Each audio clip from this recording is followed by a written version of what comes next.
नमस्कार दोस्तों। आज मैं आपसे एक ऐसा सवाल करने जा रहा हूं जो शायद आपने अपने दिल में कभी ना कभी जरूर पूछा होगा। क्यों कुछ लोग दूसरों को दर्द देते हैं, धोखा देते हैं, अन्याय करते हैं और फिर भी उनका जीवन आराम से चलता है? तो क्या इस संसार में न्याय नहीं है?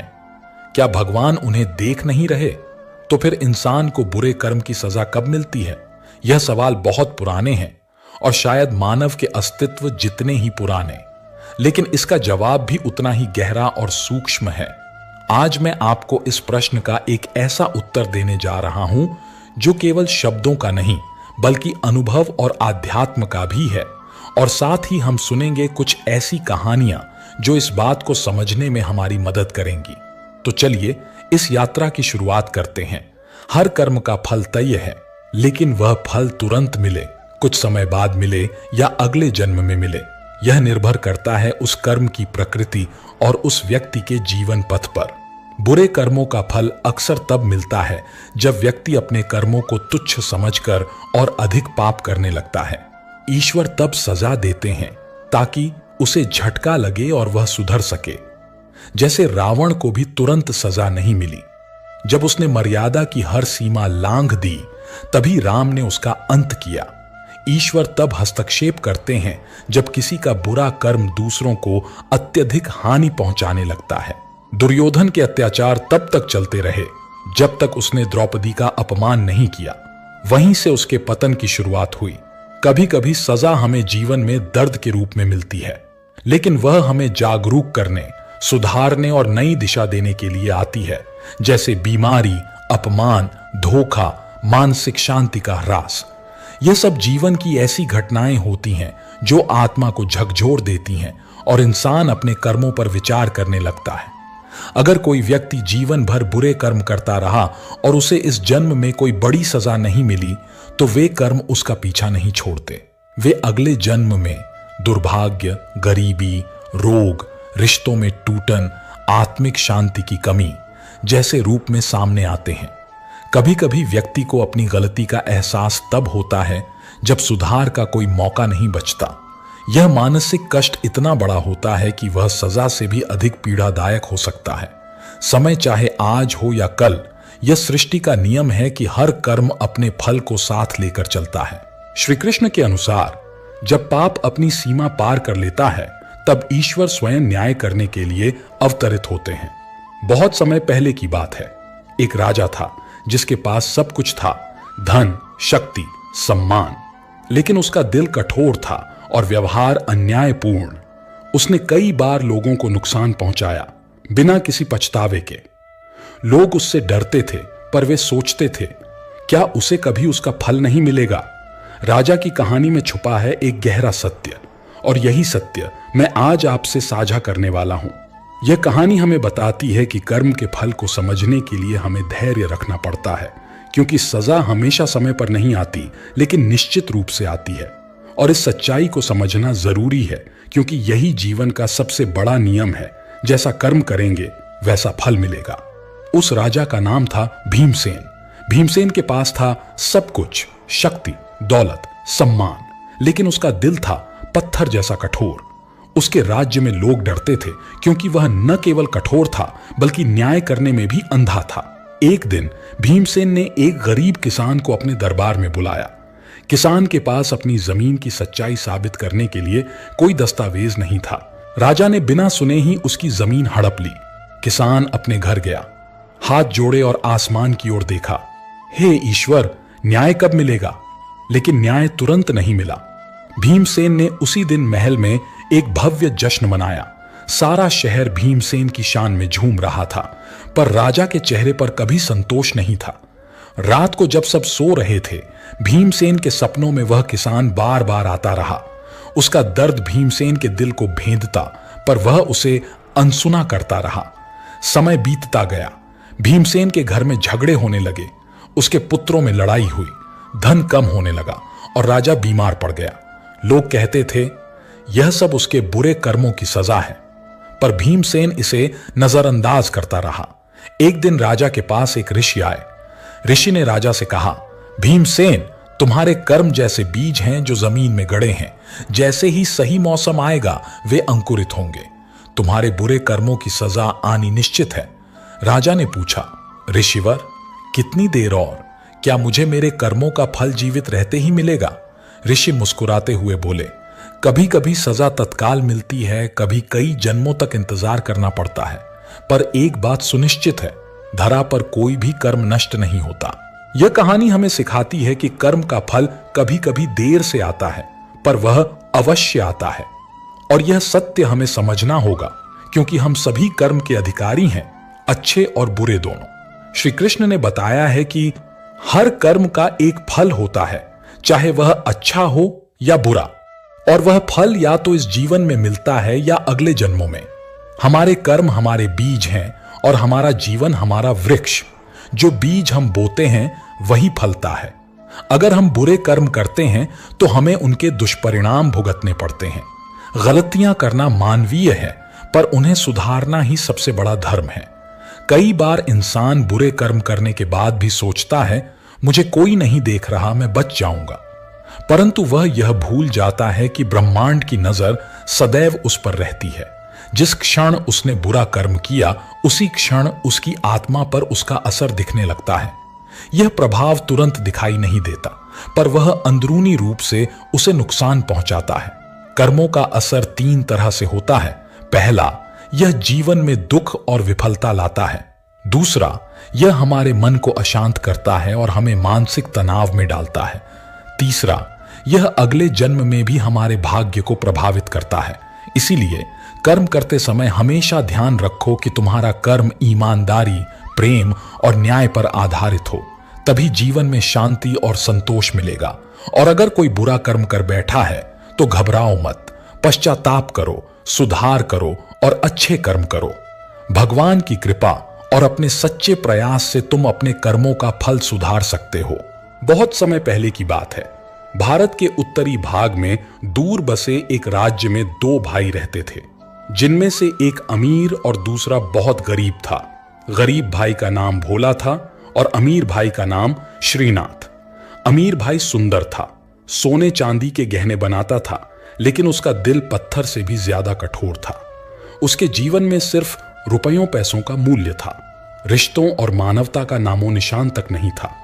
दूसरी ओर गरीब भाई बहुत ही सीधा साधा, ईमानदार और दयालु था। वह जंगल से तिनके और लकड़ियां इकट्ठा करता, उन्हें बाजार में बेचता और तिनकों से झाड़ू बनाकर गांवों की हाट में जाकर बेचता था।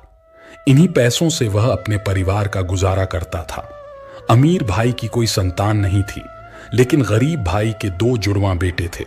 दोनों बच्चों की शक्ल इतनी समान थी कि माता पिता भी कई बार धोखा खा जाते। भोला की दिनचर्या हर रोज लगभग एक जैसी ही रहती थी। सुबह होते ही वह अपनी कुल्हाड़ी लेकर जंगल की ओर निकल पड़ता। रोज की तरह एक दिन जब वह जंगल में सूखी लकड़ियां बटोर रहा था, अचानक उसकी नजर एक अद्भुत चिड़िया पर पड़ी। वह चिड़िया साधारण नहीं लग रही थी। उसके पंख सोने की तरह चमक रहे थे, उसकी आंखें मोतियों जैसी दमक रही थीं और उसकी चोंच हीरे जैसी धारदार थी। भोला हर रोज जंगल आता था, पर उसने जीवन में पहली बार ऐसी अद्भुत चिड़िया देखी थी। उसके दिल में एक अजीब सा कौतूहल हुआ। क्या यह कोई जादुई चिड़िया है? क्या इसे पकड़ना संभव होगा? वह उस पेड़ पर चढ़ा और उसने धीरे धीरे चिड़िया की ओर हाथ बढ़ाया। लेकिन जैसे ही वह करीब पहुंचा, चिड़िया ने अपने पंख फड़फड़ाए और हल्की सी छलांग लगाकर दूर उड़ गई। भोला ने और कोशिश की। उसने पत्तों के पीछे छुपकर चुपचाप चिड़िया की ओर कदम बढ़ाए, लेकिन वह चिड़िया बेहद चतुर थी। हर बार फुर्ती से उड़कर उससे दूर चली जाती। आखिरकार भोला को लगा कि यह चिड़िया उसके हाथ नहीं आएगी। उसने जमीन से एक छोटा सा कंकड़ उठाया और हल्के हाथ से उसकी ओर उछाल दिया। फटाक! चिड़िया एक झटके से उड़ गई, लेकिन तभी एक सुनहरी चमक हवा में लहराई और उसका एक पंख टूटकर जमीन पर गिर गया। भोला ने लपक कर वह पंख उठा लिया। जैसे ही उसने उसे अपनी हथेलियों में रखा, उसकी आंखें विस्मय से फैल गईं। यह तो शुद्ध सोने का पंख था। भोला की धड़कन तेज हो गई। क्या यह कोई जादुई चिड़िया थी? उसका मन सवालों से घिरा हुआ था। वह उलझन में था कि इस अनमोल पंख का क्या करें। कुछ देर तक वह उसे उलट पलट कर देखता रहा। फिर उसने सोचा, मुझे यह पंख अपने भाई श्रीनाथ को दिखाना चाहिए। वह भागता हुआ घर पहुंचा और अपने अमीर भाई श्रीनाथ के सामने सोने का पंख रख दिया। भोला का सरल स्वभाव और ईमानदारी हमेशा उसे अपने चालाक भाई श्रीनाथ के जाल में फंसा देती थी। श्रीनाथ ने अपने मीठे शब्दों और कुछ सिक्कों का लालच देकर भोला से वह सुनहरा पंख ले लिया। बेचारा भोला, जो दुनिया की चालाकियों से अनजान था, भाई के दिए कुछ पैसों में ही संतुष्ट हो गया। अगले दिन भोला जंगल में लकड़ियां काटने गया। जैसे ही वह एक घने विशाल पेड़ पर चढ़ा और कुछ सूखी शाखाएं काटने लगा, उसकी नजर फिर से उस सुनहरी चिड़िया पर पड़ी। वह पेड़ की ऊंचाई पर बैठी अपनी चमकती हुई पंखों को हल्के हल्के फैलाकर धूप सेक रही थी। उसकी स्वर्णिम आभा सुबह की सुनहरी किरणों में और भी तेज हो रही थी। भोला ने सोचा, अगर यह चिड़िया यहां बार बार आ रही है तो जरूर इसका घोंसला भी यहीं कहीं होगा। यह सोचकर वह पेड़ की शाखाओं के बीच घोंसले की तलाश करने लगा। थोड़ी देर बाद उसे एक मजबूत टहनी पर एक सुंदर सा घोंसला दिखाई दिया। जब उसने अंदर झांका तो उसकी आंखें आश्चर्य से फैल गईं। घोंसले में एक अंडा रखा था जो किसी चमचमाते हीरे की तरह दमक रहा था। उसकी चमक इतनी तीव्र थी कि भोला की आंखें चौंधिया गईं। उसने धीरे से वह अंडा उठाया और सोचा, इतना कीमती अंडा देखकर भाई कितना खुश होगा। भोला घर लौटा और अपने भाई श्रीनाथ को वह अंडा दिखाया। श्रीनाथ की आंखें लालच से चमक उठी। उसने तुरंत कुछ सिक्के भोला की हथेली पर रखे और झटपट अंडा अपने पास रख लिया। लेकिन उसकी लालसा यहीं खत्म नहीं हुई। उसने भोला से कहा, अगर तुम वह चिड़िया मुझे पकड़कर ला दो जिसका यह अंडा है, तो मैं तुम्हें इतना धन दूंगा कि तुम्हें जीवन भर काम करने की जरूरत नहीं पड़ेगी। तुम्हारी गरीबी हमेशा के लिए दूर हो जाएगी। भोला इस प्रस्ताव पर गंभीरता से सोचने लगा। उसे लगा कि अगर वह यह कर सके तो शायद उसका और उसके परिवार का जीवन संवर सकता है। अगले दिन वह फिर जंगल की ओर चल पड़ा। जब वह जंगल पहुंचा तो उसने चारों ओर नजर दौड़ाई और कुछ ही दूरी पर उसी पेड़ पर चिड़िया को बैठा पाया। वह अपनी सुनहरी पंखों को फड़फड़ा रही थी और अपनी मीठी आवाज में चहक रही थी। भोला ने एक पत्थर उठाया और पूरी ताकत से निशाना साधा। पत्थर तेजी से हवा में लहराते हुए चिड़िया की ओर बढ़ा और एक झटके में उसे लगा चिड़िया फड़फड़ाते हुए नीचे गिरी और कांपने लगी। भोला ने बिना देर किए उसे उठा लिया। वह खुशी खुशी अपने भाई के पास पहुंचा और चिड़िया उसके सामने रखते हुए बोला, लो भाई, यही वह चिड़िया है जिसे लाने के लिए तुमने मुझसे कहा था। अब तुमने जो वादा किया था वह पूरा करो। श्रीनाथ ने बड़ी चालाकी से चिड़िया को हाथ में लिया, उसकी सुनहरी आभा को देखा और एक कुटिल मुस्कान के साथ कुछ सिक्के निकालकर भोला के हाथ में रख दिए। भोला तो बस इतने में ही संतुष्ट था, लेकिन वह नहीं जानता था कि इस चिड़िया के पीछे कितनी बड़ी रहस्य की परतें छुपी हुई थीं। बेचारा भोला, जिसने अपनी जिंदगी में कभी इतने पैसे नहीं देखे थे, कुछ सिक्के पाकर बेहद खुश हो गया। इन सिक्कों ने उसकी कई महीनों की मेहनत से मुक्ति दिला दी। अब उसे काम करने की कोई चिंता नहीं थी। लेकिन दूसरी ओर उसका चालाक भाई श्रीनाथ अपने लालच में डूबा हुआ था। श्रीनाथ को एक प्राचीन कथा याद आ रही थी, एक ऐसी रहस्यमयी चिड़िया की कथा जो उसके दादा ने बताई थी। कहा गया था कि अगर सोने जैसी दिखने वाली चिड़िया को मारकर उसकी कलेजी खा ली जाए तो उस व्यक्ति के तकिए के नीचे हर सुबह सोने के 2 अंडे रखे मिलते हैं। यह कहानी याद करके श्रीनाथ की आंखें चमक उठीं। उसने बिना देर किए चिड़िया को अपनी पत्नी के पास ले जाकर कहा, इसे मारकर अच्छे से साफ करो और पकाओ, लेकिन इसकी कोई भी चीज बेकार मत जाने देना। लेकिन वह चिड़िया कोई साधारण चिड़िया नहीं थी। श्रीनाथ की पत्नी ने उसे अच्छी तरह साफ किया और धीमी आंच पर पकाने के लिए रख दिया। संयोगवश उसी समय भोला के दोनों बेटे भी आ पहुंचे। जैसे ही वे रसोई घर के पास पहुंचे, उन्हें मांस पकने की सुगंध आई। जिज्ञासावश बड़े भाई ने उबलती हुई पतीली का ढक्कन उठाकर देखा और छोटे भाई ने चमचे से मांस को हिलाया। हिलाते ही 2 टुकड़े बाहर गिर पड़े। बड़े भाई ने मुस्कुराकर कहा, जो जमीन पर गिरता है उस पर बड़े का हक होता है। इतना कहते ही दोनों ने झटपट एक एक टुकड़ा उठा लिया और खा गए। इसी बीच श्रीनाथ की पत्नी वापस आ गई। उसने दोनों को कुछ खाते हुए देखा तो चौंक कर पूछा, तुम दोनों क्या खा रहे हो? बड़े बेटे ने मासूमियत से कहा, चूल्हे से 2 टुकड़े गिर गए थे, उन्हें वापस पतीली में डालना ठीक नहीं था, इसलिए हमने खा लिए। पत्नी ने घबराकर हांडी में झांका तो देखा कि चिड़िया की कलेजी और दिल के टुकड़े गायब थे। वह डर गई कि अगर श्रीनाथ को यह बात पता चली तो वह बहुत गुस्सा होगा। जल्दी से उसने घर में पले हुए कबूतरों में से एक को पकड़ा, उसे मारा और उसकी कलेजी व दिल निकालकर चिड़िया के मांस में मिला दिया। जब पकवान तैयार हो गया तो श्रीनाथ को रात के खाने में परोसा गया। श्रीनाथ ने बड़े मजे से मांस खाया और संतुष्ट होकर अपने बिस्तर पर इस उम्मीद से जा लेटा कि अब उसे रोज सुबह सोने के अंडे मिलेंगे। जब सुबह हुई तो श्रीनाथ बड़ी उत्सुकता से उठा और तकिए के नीचे हाथ डाला, लेकिन जैसे ही उसने देखा कि वहां कुछ भी नहीं था, उसकी आंखों में गहरी निराशा झलक उठी। यह देखकर वह परेशान हो गया, क्योंकि उसे यकीन था कि उस जादुई चिड़िया की कलेजी खाने के बाद उसे सोने के अंडे सिरहाने मिलने चाहिए थे, लेकिन कुछ नहीं हुआ। उधर भोला के दोनों बच्चे जब सुबह उठे तो उन्हें अपने सिर के पास किसी चीज के गिरने की हल्की आवाज सुनाई दी। उन्होंने नीचे झुककर देखा तो उनकी आंखें आश्चर्य से फैल गईं। वहां सोने के 2 अंडे पड़े हुए थे। बच्चे यह देखकर हैरान रह गए। उन्होंने बिना देर किए अंडे उठाए और अपने पिता भोला के पास पहुंचे। भोला ने जैसे ही ये अंडे देखे, उसकी आंखों में आश्चर्य और घबराहट दोनों झलक उठे। उसने तुरंत बच्चों से पूछा, ये अंडे तुम्हें कहां से मिले? बच्चे खुद भी कुछ नहीं समझ पाए थे, इसलिए वे कोई जवाब नहीं दे सके। लेकिन यह चमत्कार अगले दिन भी हुआ और फिर उसके अगले दिन भी। हर सुबह बच्चों के सिरहाने 2 चमचमाते सोने के अंडे मिलते। अब भोला बेचैन हो उठा। उसे इस रहस्यमयी घटना की कोई समझ नहीं थी। डर और उलझन में वह अपने भाई श्रीनाथ के पास पहुंचा और उसे पूरी बात बताई। श्रीनाथ, जो पहले ही चालाकी और लालच में माहिर था, तुरंत सारी सच्चाई समझ गया। उसे अब एहसास हुआ कि चिड़िया की कलेजी खाने का असली फायदा उसके भतीजों को मिल रहा है। उसका मन नफरत और जलन से भर गया, लेकिन उसने अपनी भावनाएं छिपाते हुए भोला को डराने की चाल चली। मेरे भाई, यह बहुत बुरा संकेत है, श्रीनाथ ने चिंतित स्वर में कहा। लगता है तुम्हारे बच्चों पर किसी बुरी आत्मा का साया पड़ गया है। यह सोने के अंडे कोई शुभ संकेत नहीं, बल्कि एक भयानक मुसीबत की निशानी है।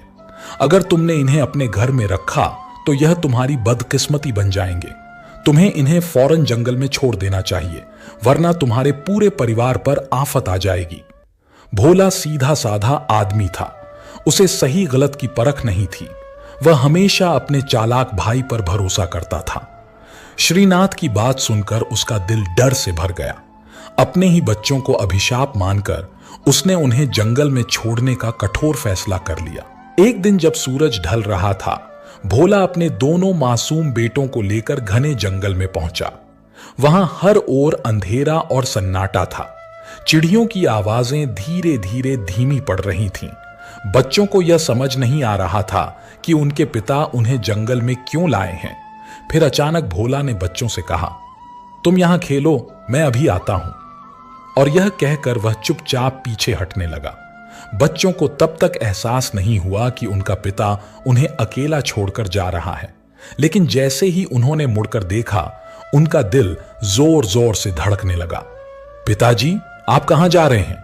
छोटे बेटे ने घबराकर आवाज दी, लेकिन भोला ने कोई जवाब नहीं दिया। वह तेजी से जंगल के बाहर की ओर बढ़ने लगा। दोनों बच्चे उसके पीछे भागने लगे, मगर घना जंगल और पेचीदा रास्ते होने के कारण वे रास्ता भूल गए और जल्द ही उनके पिता यानी भोला उनकी नजरों से ओझल हो गया। अब दोनों बच्चे जंगल के बीच अकेले रह गए। कुछ देर तक वे भौंचक्के खड़े रहे। फिर जब उन्हें यकीन हो गया कि उनके पिता अब वापस नहीं आएंगे, तो उन्हें घबराहट होने लगी। अंधेरा बढ़ने लगा। ठंडी हवा के झोंके पेड़ों को हिला रहे थे। जंगली जानवरों की आवाजें दूर दूर से सुनाई देने लगी। वे घबराकर इधर उधर भागने लगे, लेकिन जंगल इतना घना था कि कोई रास्ता नजर नहीं आ रहा था। रात भर वे जंगल में भटकते रहे। वे जोर जोर से चिल्लाते और रोते हुए अपने पिता को पुकारते रहे, मगर कहीं से कोई जवाब नहीं आया। हर तरफ भयानक सन्नाटा था। सिर्फ कभी कभी दूर से भेड़ियों के हुआ हुआ करने की आवाजें आती थीं, जो उनकी रूह तक कांपा देती थीं। रात भर जंगल में भटकने के बाद आखिरकार सुबह हुई। सूरज की पहली किरण जब पेड़ों की टहनियों से छनकर जमीन पर पड़ी तो दोनों बच्चे किसी ठंडी छांव की तरह उसे महसूस कर सके। उनकी आंखों में रात भर की थकान और डर बसा हुआ था।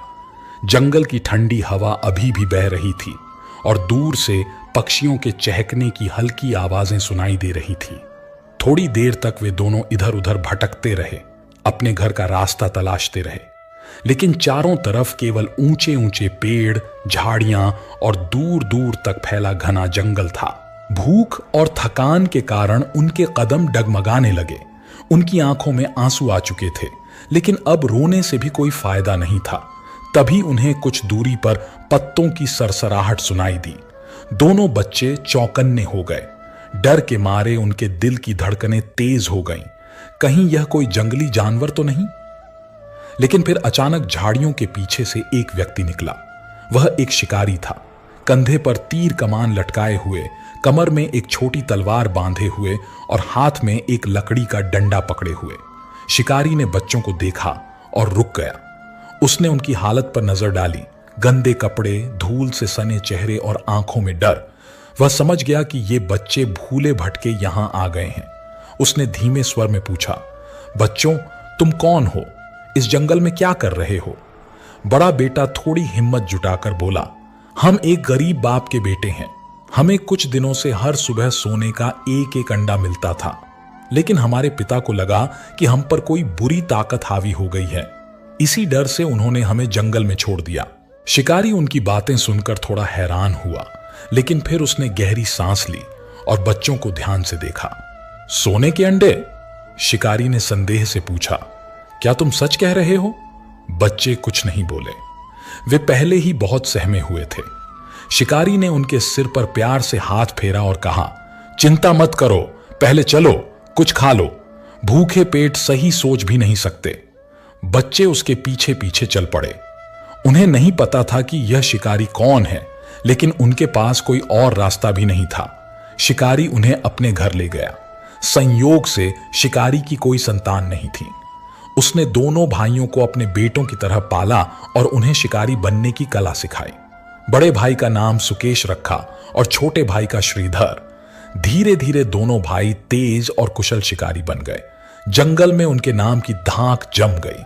लोग दूर दूर तक उनके शिकार करने के हुनर की चर्चा करने लगे।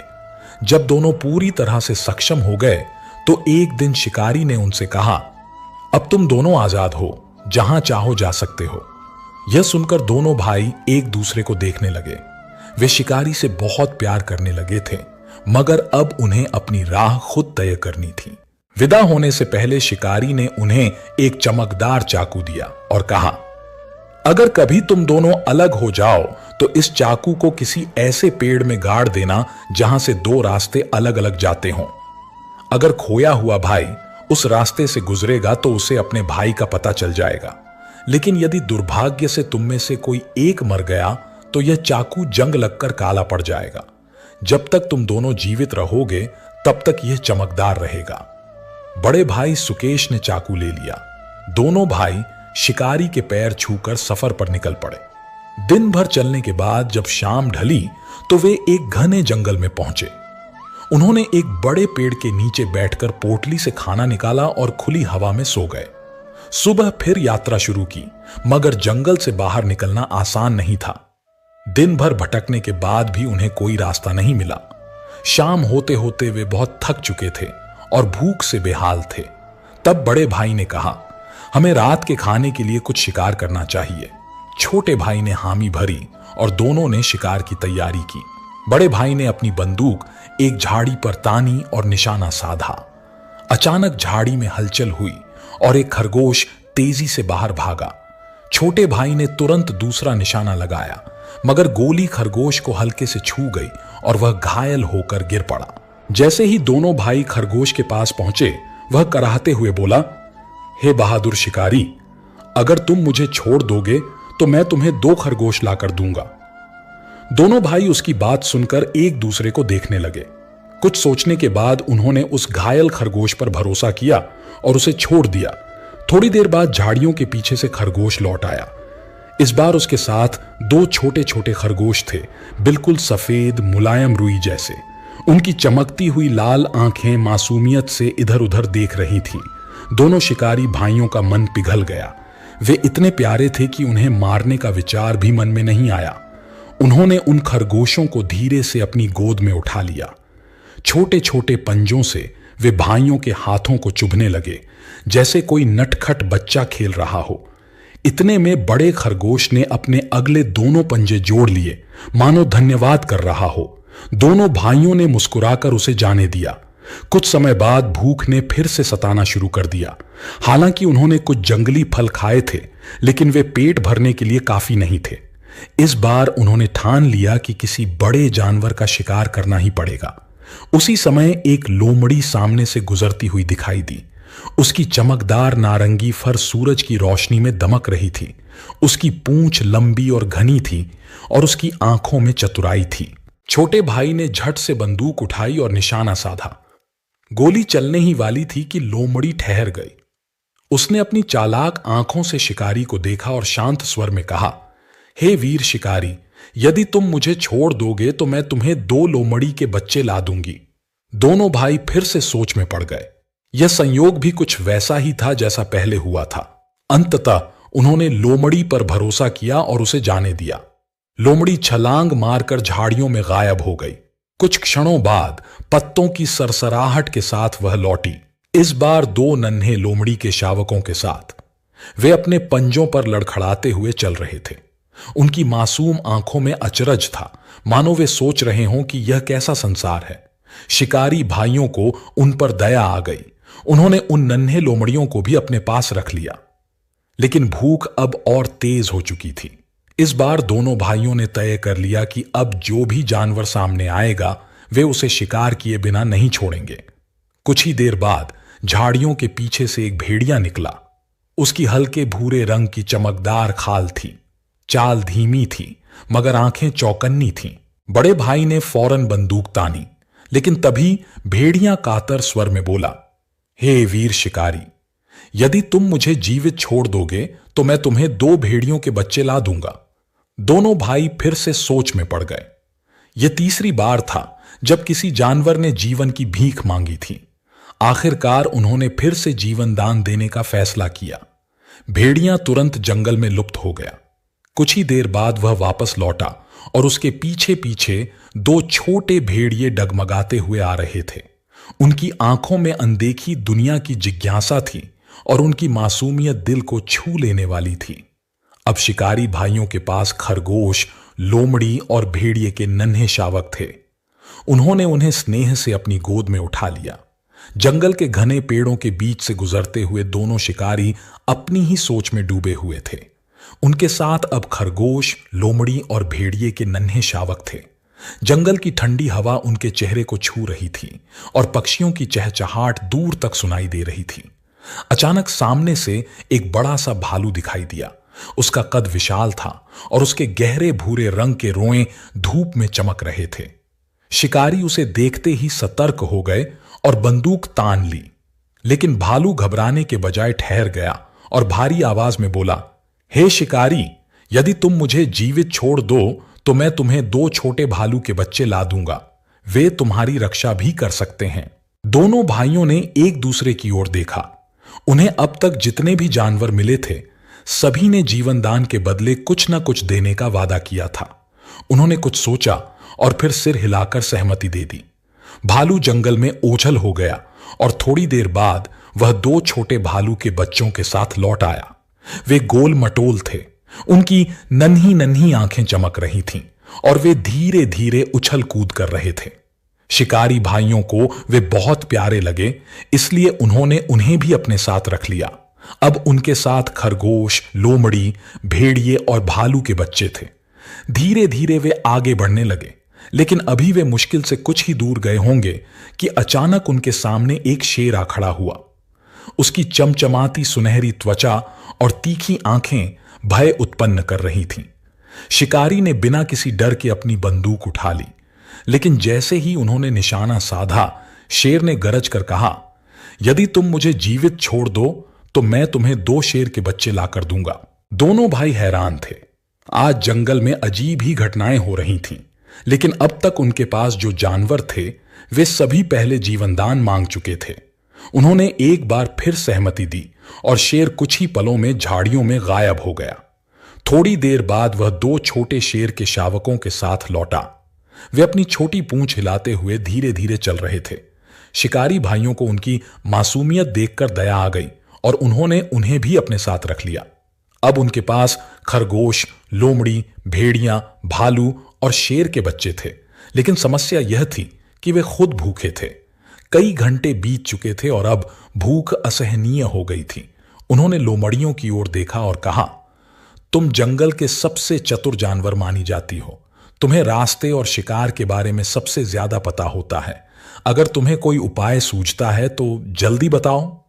दोनों लोमड़ियों ने आपस में कुछ फुसफुसाया, फिर शिकारी भाइयों की ओर देखा और कहा, यहां से कुछ दूरी पर एक गांव है।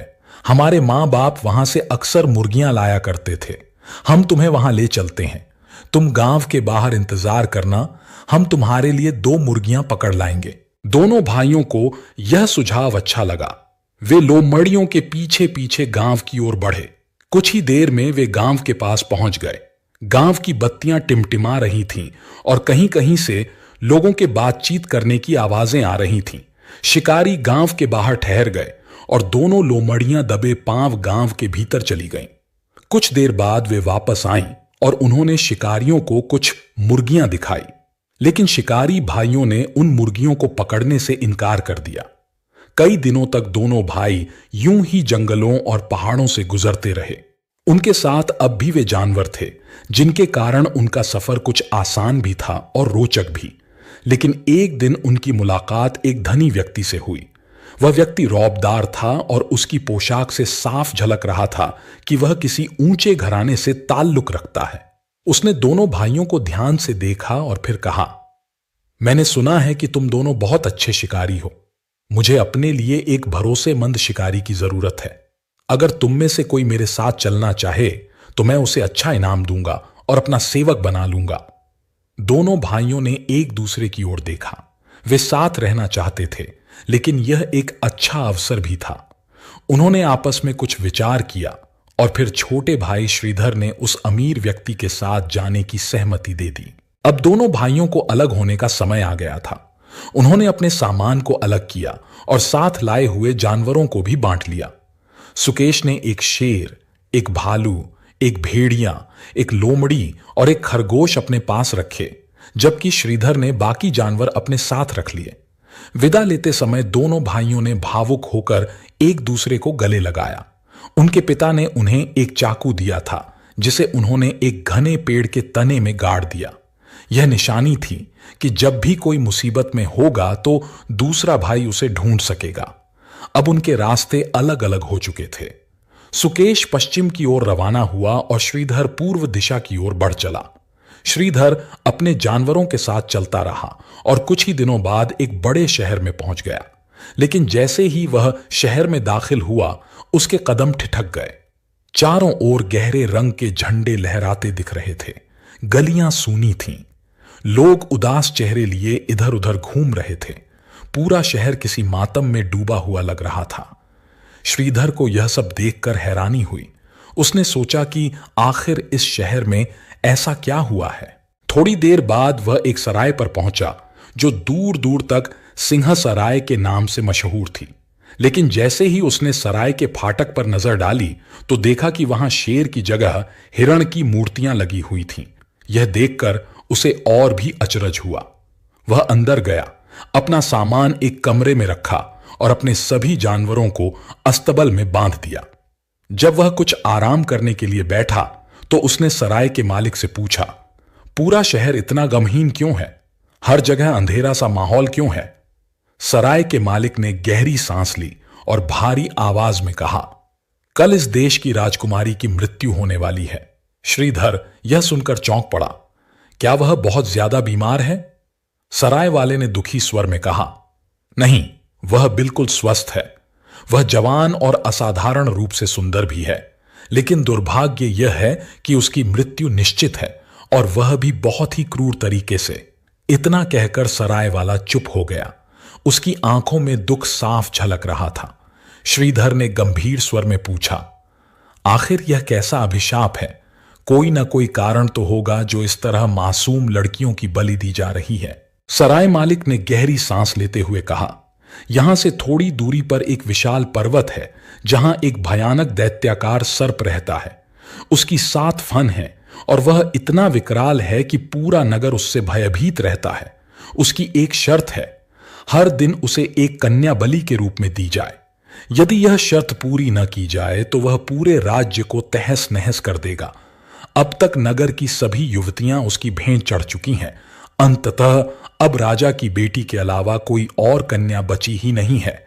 कल राजकुमारी की बारी है। श्रीधर का हृदय विचलित हो उठा। उसने क्रोध में कहा, लेकिन तुम लोगों ने उस दैत्य को मारने का प्रयास क्यों नहीं किया? सराय मालिक ने निराश स्वर में उत्तर दिया, कई वीर योद्धाओं और प्रसिद्ध शिकारियों ने यह साहस किया था, लेकिन कोई भी जीवित वापस नहीं लौट सका। श्रीधर कुछ देर चुप रहा, फिर दृढ़ स्वर में बोला, ठीक है, मैं इस विषय पर विचार करूंगा और शीघ्र ही कुछ हल निकालने की कोशिश करता हूं। यह कहकर वह अस्तबल की ओर बढ़ा। वहां पहुंचकर उसने अपने सभी जानवरों को इकट्ठा किया और उन्हें पूरी कहानी विस्तार से सुनाई। जैसे ही उन्होंने यह सुना, शेर ने जोर से गरजकर अपना गुस्सा प्रकट किया। भालू गहरे स्वर में गिड़गिड़ाया। भेड़ियां तीखी आवाज में घुर्राया। लोमड़ी सोच में पड़ गई और बेचारा खरगोश तो डर से कांपने ही लगा। कुछ देर बाद शेर ने दहाड़ते हुए कहा, इस दैत्य को तुरंत मारकर इसके टुकड़े टुकड़े कर देना चाहिए। भालू बोला, हां, इसे सीधा पकड़कर इसकी गर्दन दबा देनी चाहिए। भेड़ियां गुर्राया, मुझे भी यही उपाय सही लगता है। लेकिन लोमड़ी शांत रही। उसने धीरे से कहा, हमें कोई ऐसी युक्ति सोचनी चाहिए जिससे राजकुमारी को जरा भी हानि ना पहुंचे और वह दैत्य हमारे वश में आ जाए। खरगोश कांपते हुए बोला, मुझे तो लगता है कि जितनी जल्दी हो सके हमें यहां से भाग जाना चाहिए। श्रीधर ने सबकी बातें सुनी और फिर लोमड़ी की ओर देखकर बोला, तुम्हारी सोच मुझे सबसे ज्यादा उचित लगती है। हमें पहले इस दैत्य के बारे में अधिक जानकारी जुटानी होगी। तुम आसपास घूमकर इसके बारे में पूरी खबर लेकर आओ। लोमड़ी जंगल में इधर उधर घूमी और दूसरी लोमड़ियों से मिली। उसने पूरी बात उन्हें विस्तार से बताई। एक बूढ़ी और अनुभवी लोमड़ी ने ध्यान से सब सुना और फिर गंभीर स्वर में बोली, मैं तुम्हारे मालिक को अजगर से लड़ने की कोई तरकीब तो नहीं बता सकती, लेकिन एक उपाय जरूर है। सामने वाले पहाड़ के आधे रास्ते पर एक पुरानी झोपड़ी है। ऐसा कहा जाता है कि कभी वहां शिकारी के देवता निवास किया करते थे। अगर तुम्हारा मालिक आज रात वहां जाकर प्रार्थना करे तो शायद उसे कोई दिव्य संकेत मिल जाए। यह सुनकर लोमड़ी तुरंत वापस लौटी और श्रीधर को सारी बात बताई। उसने बुद्धिमान लोमड़ी द्वारा बताए गए उपाय के बारे में बताया। श्रीधर ने बिना देर किए निर्णय लिया। उसने शाम होते ही अपने सभी जानवरों को तैयार किया और बिना किसी को बताए पहाड़ की ओर बढ़ चला। अंधेरा धीरे धीरे घिरने लगा था। ठंडी हवा के झोंके पहाड़ों से टकराकर रहस्यमय सन्नाटा फैला रहे थे। पहाड़ की छोटी दूर से ही काली परछाई जैसी दिख रही थी। आधे रास्ते में उसे वह झोपड़ी दिखाई दी। वह टूटी फूटी, बेहद पुरानी और रहस्यमयी थी, मानो सदियों से किसी ने वहां कदम ना रखा हो। श्रीधर ने भीतर कदम रखा और अपने जानवरों के साथ वहां ठहर गया। उसने पूरी रात जागकर देवता की प्रार्थना की। थकान से चूर होकर वह एक कोने में लेट गया और वह गहरी नींद के आघोष में चला गया। तभी उसे एक दिव्य स्वप्न आया। उसमें एक देवता प्रकट हुए जो तेजस्वी प्रकाश से घिरे थे।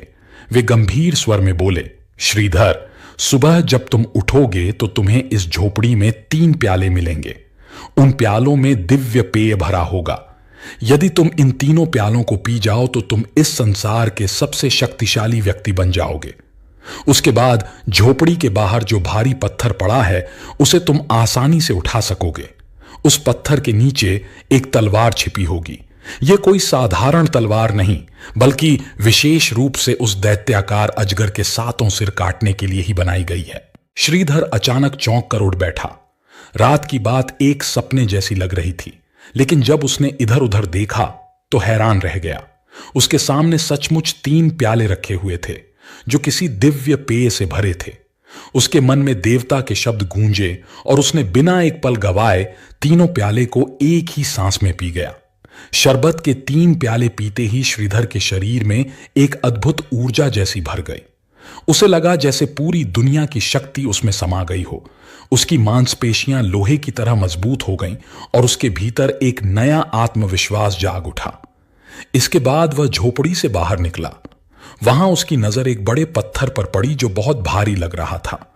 उसे देखकर श्रीधर कुछ देर सोच में पड़ गया। फिर उसने शेर और रीछ को पुकारा और कहा, आओ इस पत्थर को उठाकर देखो। शेर ने पहले अपनी पूरी ताकत लगाई, लेकिन पत्थर जरा भी न हिला। फिर रीछ ने कोशिश की, मगर पत्थर टस से मस नहीं हुआ। दोनों ने मिलकर अपनी पूरी ताकत झोंक दी, मगर नतीजा वही रहा। श्रीधर मुस्कुराया और बोला, अब मेरी बारी। उसने अपने हाथ बढ़ाए और पत्थर को बड़ी आसानी से उठा लिया, जैसे वह बड़ा सा पत्थर रुई का बना हो। फिर पूरे जोश के साथ उसने पत्थर को दूर उछाल दिया। पत्थर हटते ही उसके नीचे चमचमाती हुई एक तलवार दिखाई दी। यह कोई साधारण तलवार नहीं थी, करीब 4 फुट लंबी, मजबूत और नुकीली। इसका वजन करीब 2.5 किलो था, लेकिन श्रीधर को यह हल्की महसूस हो रही थी। इसी बीच राजकुमारी अपने मंत्री के साथ पहाड़ की चोटी की ओर बढ़ रही थी। उनके चेहरे पर चिंता और भय स्पष्ट झलक रहे थे। जब वे झोपड़ी के पास पहुंचे तो मंत्री ने चारों ओर एक नजर डाली और फिर वापस लौट गया, ताकि राजा को यह सूचना दे सके कि राजकुमारी अब पहाड़ पर पहुंच चुकी है। श्रीधर ने दूर से आते हुए राजकुमारी को देखा। वह उसकी ओर बढ़ा और अपने जानवरों को भी इशारा किया कि वे आगे बढ़ें। शेर, रीछ, लोमड़ी और भेड़ियां राजकुमारी के सामने आए, लेकिन उनके चेहरे पर कोई भयावहता नहीं थी। श्रीधर ने मुस्कुराकर कहा, राजकुमारी, आप हमसे और इन जानवरों से डरे नहीं। हम आपकी रक्षा के लिए यहां आए हैं, आपको किसी भी तरह का नुकसान पहुंचाने के लिए नहीं। हमारा उद्देश्य केवल उस दुष्ट अजगर को समाप्त करना है जिसने पूरे राज्य को आतंक में फैला रखा है। राजकुमारी ने आश्चर्य से श्रीधर को देखा। उसके चेहरे पर आत्मविश्वास झलक रहा था, मगर वह संदेह से बोली, हे शिकारी, भगवान तुम्हारी रक्षा करें, लेकिन सच कहूं तो मुझे तुम्हारी बात पर अधिक भरोसा नहीं है। तुमसे पहले भी कई वीर योद्धाओं ने इसे मारने की कोशिश की, मगर वे सभी असफल रहे और अपनी जान से हाथ धो बैठे। श्रीधर ने दृढ़ स्वर में कहा, राजकुमारी जी, आपकी बात सही हो सकती है, लेकिन मुझे भी अपनी कोशिश करने का अवसर दीजिए। क्या पता ईश्वर मेरी सहायता करें और मैं विजय होकर लौटूं। उसके शब्दों के निकलते ही अचानक एक भयानक गर्जना सुनाई दी। ऐसा लगा मानो आसमान फट पड़ा हो। आवाज इतनी जोरदार थी कि कान के पर्दे फटने को थे। यह अजगर की फुफकार थी, एक ऐसी ध्वनि जिसने पूरे वातावरण को भय से भर दिया। कुछ ही क्षणों में आसमान में धुएं का घना गुब्बार छा गया। वह दैत्याकार अजगर अपनी गहरी सांसों से हवा में जहर घोल रहा था। श्रीधर ने तुरंत राजकुमारी की ओर देखा और कहा, राजकुमारी जी, आप इस वृक्ष के पीछे छुप जाएं और अपनी आंखें बंद करके राधे राधे कहती रहें और मुझे इस राक्षस का सामना करने की अनुमति दें। कांपती हुई राजकुमारी किसी तरह पेड़ के पीछे छुप कर बैठ गई। नन्हा खरगोश भी उसके पास आ दुबका।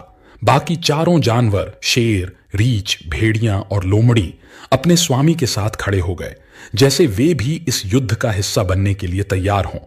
अब वह भयानक अजगर आगे बढ़ रहा था। उसकी लंबाई 40 से 50 फीट से कम नहीं थी। 7 सिरों वाला यह दैत्य अपनी पूरी भयानकता के साथ श्रीधर की ओर बढ़ रहा था। श्रीधर ने अपनी तलवार कसकर पकड़ ली। उसकी आंखों में एक अडिग निश्चय था। अजगर की चमकती आंखें श्रीधर पर पड़ी और उसने जहरीली फुफकार के साथ पूछा, तुम यहां क्यों आए हो मानव? मैंने तुम्हारा कुछ नहीं बिगाड़ा। श्रीधर ने बिना समय गंवाए उत्तर दिया, भले ही तूने मुझसे कोई बैर नहीं रखा, लेकिन मैंने तुझे समाप्त करने की सौगंध ली है। अब अपनी रक्षा कर, क्योंकि आज तेरा अंत निश्चित है। अजगर ठहाका मारकर बोला, मैं अपनी रक्षा नहीं करता, मैं केवल हमला करता हूं। इतना कहकर उसने जमीन से अपना विशाल सिर उठाया और मुंह से गाढ़ा काला धुआं छोड़ दिया। कुछ ही पलों में धुआं बादलों की तरह चारों ओर फैल गया। फिर बिजली की गति से वह श्रीधर की ओर झपटा। कुछ क्षणों के लिए श्रीधर सचमुच घबरा गया, लेकिन उसने खुद को संभाला। अपनी समस्त शक्ति समेटते हुए उसने तलवार उठाई और एक तेज वार किया। तलवार इतनी तीव्र गति से चली कि देखते ही देखते अजगर का एक सिर धड़ से अलग हो गया। अजगर ने जोरदार चीख मारी। उसकी चीख से आसमान कांप उठा, मगर उसने हार नहीं मानी। वह दोबारा उठा और श्रीधर पर हमला करने को लपका, लेकिन इस बार भी श्रीधर की तलवार बिजली की तरह चमकी और दूसरा सिर भी कटकर दूर जा गिरा। तीसरी बार अजगर ने पूरी ताकत से झपट्टा मारा, लेकिन इस बार भी श्रीधर ने पूरी चतुराई से वार किया और उसका तीसरा सिर भी अलग हो गया। अब अजगर बुरी तरह घायल हो चुका था। उसके बाकी सिर इधर उधर हिल रहे थे, लेकिन अब उनमें पहले जैसी शक्ति नहीं थी। अंततः श्रीधर ने अपनी तलवार उठाई और बची हुई गर्दन पर आखिरी 2 वार किए। देखते ही देखते अजगर के सारे सिर कटकर जमीन पर गिर गए। विशाल अजगर धरती पर लुढ़क गया। श्रीधर ने गहरी सांस ली और तुरंत राजकुमारी की ओर भागा, लेकिन वहां पहुंचते ही उसने देखा कि राजकुमारी बेहोश पड़ी थी। शायद वह इस भयानक दृश्य और डरावनी गर्जना को सहन नहीं कर सकी थी। श्रीधर ने बिना समय गंवाए पास के झरने से ठंडा पानी लिया और उसके चेहरे पर छींटे मारे। कुछ ही पलों में राजकुमारी की आंखें धीरे धीरे खुली। वह हकबका कर इधर उधर देखने लगी। श्रीधर मुस्कुराया और बोला, राजकुमारी जी, अब आपको डरने की कोई जरूरत नहीं। वह दुष्ट अजगर अब समाप्त हो चुका है। आप पूरी तरह सुरक्षित हैं। राजकुमारी ने जैसे ही यह सुना, उसने पहले ईश्वर का धन्यवाद किया और फिर श्रीधर की ओर मुड़कर बोली, प्रिय शिकारी, मेरे पिता मुझे जिंदा देखकर और तुमसे मिलकर बहुत प्रसन्न होंगे। उन्होंने वचन दिया था कि जो भी इस भयंकर अजगर को पराजित करेगा, उससे मेरा विवाह कर दिया जाएगा। अब वह अवश्य ही अपना वचन निभाएंगे। इसके बाद उसने उन जानवरों की ओर देखा जिन्होंने इस कठिन यात्रा में उनका साथ दिया था। इनाम के रूप में राजकुमारी ने अपनी हीरे की माला उतारकर शेर के गले में डाल दी। अपने बहुमूल्य कान के झुमके उसने रीछ के कानों में पहना दिए। भेड़िए के पैरों में अपने हाथों के कड़े पहना दिए। 2 कीमती अंगूठियां, जिनमें से एक माणिक और दूसरी हीरे की, लोमड़ी और खरगोश को दे दी। शिकारी श्रीधर को उसने अपना रेशमी रुमाल दिया, जो उसके आंसुओं से भीगा हुआ था। श्रीधर ने अजगर के 7 सिरों की जीभ काटकर अपने रुमाल में बांध ली, ताकि वह प्रमाण के रूप में राजा को दिखा सके। इसके बाद वे सब आगे बढ़े और एक घने छायादार पेड़ के नीचे विश्राम करने के लिए लेट गए। जैसे ही वे वृक्ष के नीचे पहुंचे, उन्हें नींद आने लगी। सोने से पहले श्रीधर ने शेर से कहा, तुम जागते रहना, ताकि कोई हम पर सोते समय हमला न कर सके। शेर ने सिर हिलाकर हामी भर दी। कुछ ही देर बाद श्रीधर और राजकुमारी गहरी नींद में डूब गए। शेर उनके पास बैठा पहरा दे रहा था, लेकिन वह भी अत्यधिक थका हुआ था। नींद उसकी आंखों पर हावी होने लगी। जब वह अधिक देर तक अपनी आंखें खुली नहीं रख सका, तो उसने रीछ को बुलाया और कहा, भाई, बहुत कृपा होगी यदि तुम कुछ समय के लिए जाग सको। मैं बहुत थक चुका हूं और थोड़ी देर सोना चाहता हूं। यदि कोई खतरा हो तो मुझे तुरंत जगा देना। रीछ ने सहमति जताई और शेर की जगह पहरा देने बैठ गया, लेकिन अधिक समय तक वह भी जाग नहीं सका। उसकी आंखें भी भारी होने लगीं। कुछ देर बाद उसने भेड़िए को बुलाया और कहा, अब मेरी आंखों में जागने की शक्ति नहीं बची है। कृपया मेरी जगह पहरा दो और यदि कोई खतरा हो तो मुझे तुरंत जगा देना। भेड़िए ने उसकी बात मान ली और पहरा देने बैठ गया, परंतु अधिक देर तक वह भी अपनी आंखें खुली नहीं रख सका। उसे भी नींद सताने लगी। अब उसने लोमड़ी को बुलाकर वही बात कही। लोमड़ी ने उसकी बात मान ली और पहरेदारी शुरू कर दी, लेकिन वह भी आखिरकार थक चुकी थी। नींद से बोझिल होकर उसने खरगोश से कहा, भाई खरगोश, तुम तो सोते हुए भी अपनी आंखें खोलकर रख सकते हो। मैं हाथ जोड़कर विनती करती हूं कि अब तुम मेरी जगह पहरा दो। यदि कोई भी हलचल हो तो तुरंत मुझे जगा देना। बेचारे गरीब खरगोश को कुछ देर बाद एहसास हुआ कि सबसे ज्यादा तो वहीं थका हुआ है। बिना किसी को बताए वह भी आंखें मूंद कर सो गया। अब श्रीधर, राजकुमारी, शेर, रीछ, भेड़ियां, लोमड़ी और खरगोश सभी गहरी नींद में डूब चुके थे। उधर वह मंत्री जो राजकुमारी के साथ आया था वापस लौट आया था। पहले तो उसे तेज आवाजें सुनाई दी, लेकिन कुछ देर बाद सब कुछ एकदम शांत हो गया था। ऐसे में उसे बड़ा अजीब लगा, क्योंकि यह अजगर की आदत के विपरीत था। वह जानता था कि अजगर जीवित होता तो उसकी भयानक आवाजें गूंज रही होती। वह यह जानने के लिए तेजी से पहाड़ी की ओर भागा और ऊपर चढ़ने लगा। जब वह चोटी पर पहुंचा तो जो दृश्य उसके सामने था उसे देखकर वह हतप्रभ रह गया। अजगर के कटे हुए सिर जमीन पर बिखरे पड़े थे। थोड़ी ही दूर पर श्रीधर, राजकुमारी और उनके साथ के सभी जानवर एक घने पेड़ के नीचे गहरी नींद में सो रहे थे। लेकिन यह मंत्री दुष्ट प्रवृत्ति का था। उसके मन में एक कपटपूर्ण योजना जन्म ले चुकी थी। उसने सोचा कि अगर वह इस कारनामे को अपने नाम करवा ले तो राजा उसे सम्मानित करेगा और शायद राजकुमारी से उसका विवाह भी हो जाए। लेकिन इसके लिए श्रीधर को हमेशा के लिए खत्म करना होगा। मंत्री ने धीरे धीरे श्रीधर के पास जाकर उसकी तलवार उठा ली। उसकी आंखों में कपट की चमक थी और उसके होठों पर एक शातिर मुस्कान। वह दबे पांव श्रीधर के पास पहुंचा और एक ही वार में उसका सिर धड़ से अलग कर दिया। इसके बाद उसने राजकुमारी को झकझोर कर जगाया। राजकुमारी ने जैसे ही अपनी आंखें खोलीं और मंत्री को सामने खड़ा देखा तो वह घबरा गई। मंत्री ने धीमी आवाज में कहा, घबराने की कोई जरूरत नहीं, तुम्हें सब कुछ अभी पता चल जाएगा। राजकुमारी ने जैसे ही श्रीधर की ओर देखा तो उसका दिल दहल उठा। श्रीधर का शरीर जमीन पर पड़ा था और उसका सिर उससे अलग पड़ा था। यह भयावह दृश्य देखकर उसके मुंह से एक चीख निकल गई। उसकी आंखों में आंसू उमड़ पड़े। लेकिन मंत्री ने उसे घूर कर देखा और कठोर स्वर में कहा, चीखने चिल्लाने से कुछ नहीं होगा। अब तुम पूरी तरह से मेरे कब्जे में हो। अगर तुमने मेरी बात नहीं मानी तो तुम्हारा भी यही हाल कर दूंगा। राजकुमारी कांप उठी। उसने आंसुओं से भीगे स्वर में पूछा, आखिर तुम मुझसे क्या चाहते हो? मंत्री ने तलवार लहराते हुए कहा, तुम राजा के सामने जाकर कहना कि इस अजगर को मैंने मारा है। राजकुमारी ने आंसू पोंछते हुए दृढ़ स्वर में कहा, मैं झूठ नहीं बोल सकती। मंत्री का चेहरा गुस्से से लाल हो गया। उसने तलवार उठाकर कहा, अगर तुमने मेरी बात नहीं मानी तो तुम्हारा भी वही हाल होगा जो इस श्रीधर का हुआ है। बेचारी राजकुमारी डर के मारे कांपने लगी। वह असहाय थी। उसके पास कोई और रास्ता नहीं था। भारी मन से उसने मंत्री की शर्त मान ली।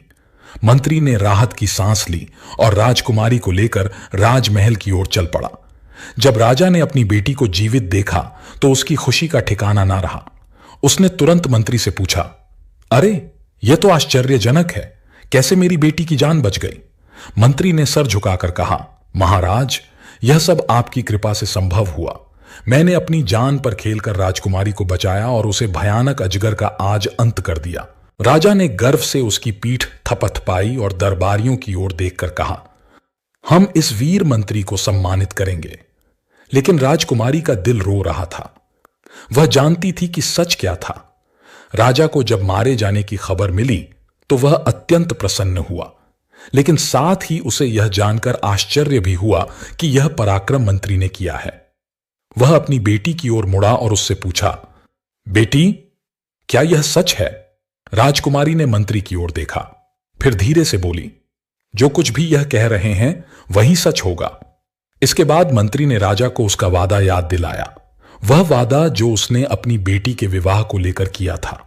राजा ने एक बार फिर राजकुमारी की ओर देखा।